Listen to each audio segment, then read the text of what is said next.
G rin ang mga estudyante na makiisa sa pagkilos laban sa talamak na korupsyon sa Pilipinas. Say ng Gen Z ang zero corruption para sa bansa.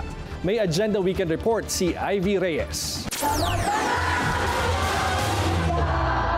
Wala pa man ang malawakang pagkilos sa September 21, lumiban sa klase ang mga Gen Z ng University Belt para iparating ang galit nila sa usapin ng korupsyon sa flood control projects. Ang Ateneo de Manila University nitong Biyernes nanawagan para panagutin ang mga nasa likod ng flood control scandal. May nakatakdaring misa bukas ng alas 2 ng hapon sa campus bago lumabas ng Loyola Heights ang mga relihista ng Ateneo. Sa Taft naman, nagdaos ng candle lighting protest ang mga estudyante at ilang madre ng De La Salle University.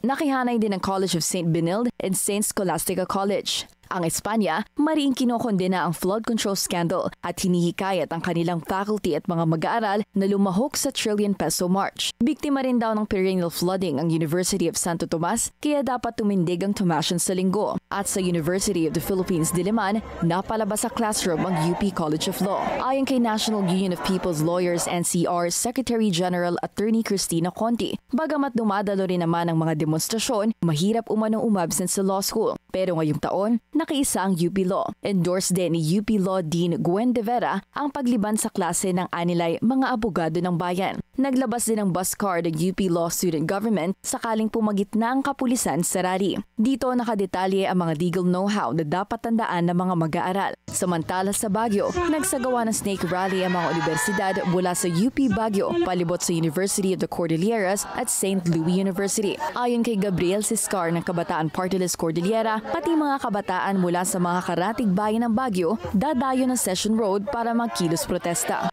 Yung kabataan, marami talagang at stake dito sa corruption na nangyayari sa atin kasi sa bawat pera na ninanakaw ng mga korap na mga politiko at mga kontraktor ay kinabukasan yung ninanakaw sa mga kabataan.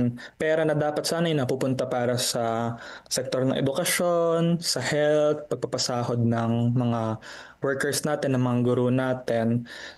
Kaya may make sense mo talaga yung activeness, at hindi lang activeness kundi galit galit ng mga Gen Zs, ng mga kabataan. Mula Hilaga hanggang Timog, ang sigaw ng Gen Z, hustisya sa pandarambong sa kaban ng bayan. Para sa Agenda Weekend, Ivy Reyes, Billionaire News Channel.